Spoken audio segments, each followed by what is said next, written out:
Entire UFC history explained in 5 minutes, go. It all started on November 19th, 1993 in Denver, Colorado. UFC 1 was designed to answer one simple question: which martial art is the best? Karate, boxing, wrestling, jiu-jitsu. All styles were thrown into an octagon with no weight classes, few rules, and no time limit. Royce Gracie, a Brazilian jiu-jitsu expert, shocked the world by winning the first tournament, proving the effectiveness in grappling and how even as a smaller guy he could beat bigger opponents. This was the birth of the UFC. In the early Wild West era of the UFC, the early days were rough. The UFC was controversial, labelled as quote-unquote human cockfighting, with almost no rules. Headbutts, groin strikes, and even hair pulling were allowed. Politicians like Senator John McCain pushed to ban the sport. By the late 90s, many states prohibited the UFC, and its survival was uncertain. Enter Dana White and the Fertitta brothers in 2001. They bought the UFC for just $2 million. They introduced new rules to make the sport safer, adopting weight classes, rounds, and gloves, transforming the UFC into a legitimate sport. White's version, combined with their marketing genius, things started to somewhat turn around. For a few years, the UFC would struggle both financially and just getting genuine viewership.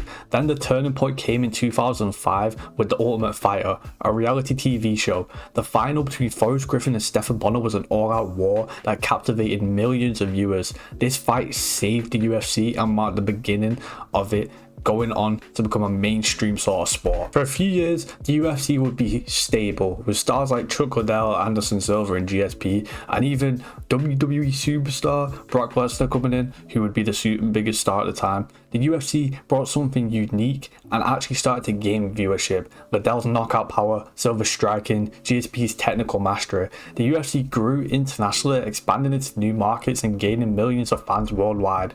But its biggest explosion was soon to come. Just before this big explosion though, in 2013, women would be allowed in the Octagon. In 2013, UFC broke new ground by introducing a women's division. Ronda Rousey became the UFC's first female champ and practically an overnight sensation.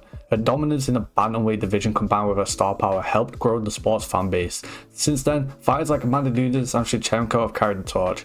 Now Ronda, if you like her or not, she brought fucking a lot to the UFC viewership wise. In 2014, then came Conor McGregor, the Irishman who took the UFC to new heights. With his blend of charisma, trash talk, and his knockout power, he won titles in 2 weight classes and became the face of the UFC. At this point, the UFC exploded in popularity, and at its peak in 2018, this was his rivalry with Khabib Nurmagomedov. This created one of the biggest events in UFC history. Actually, not one of the biggest, the biggest. Setting pay-per-view records, McGregor became a global superstar who transcended the sport itself. This was the best thing that could ever happen to the UFC, and it finally became 100% a mainstream sport. Now, the UFC would probably get its second biggest superstar ever, which was Khabib Nurmagomedov, who would become a superstar in the fact he fought Conor at his peak and beat him. Khabib Nurmagomedov become extremely dominant at this time, known for his relentless grappling and unmatched cardio. Khabib retired in 2020 with an undefeated record of 29-0.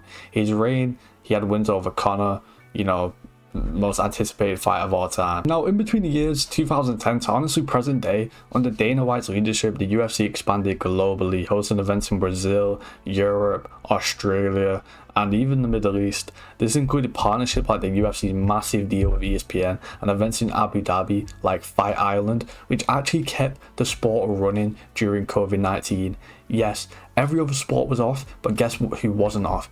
MMA and the UFC. The UFC boasts fights from all corners of the globe representing dozens of countries, and at this time, with COVID going on, there was nothing else to watch, so the UFC got another big surge in popularity. Now, with this huge explosion of popularity, the UFC has been more popular than it's ever been, okay? Today, well, from 2020, the UFC had new superstars like Izzy Adesanya, had dominant champs coming up like Usman and Volkanovski, and today's UFC is filled with talent across divisions, okay?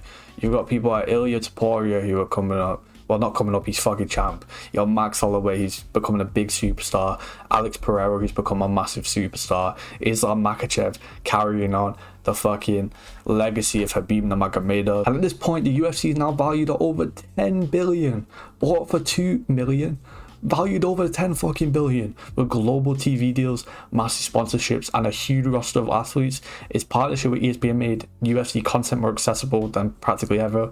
The future of the UFC looks bright in a business sense, okay? You know, there's different ways, but you know, in the business sense, it's looking pretty good. And yes, I'm aware I probably missed some shit, but I only had 5 minutes, so you know, I had to make do. Anyway, hope you enjoyed. In a bit, goodbye.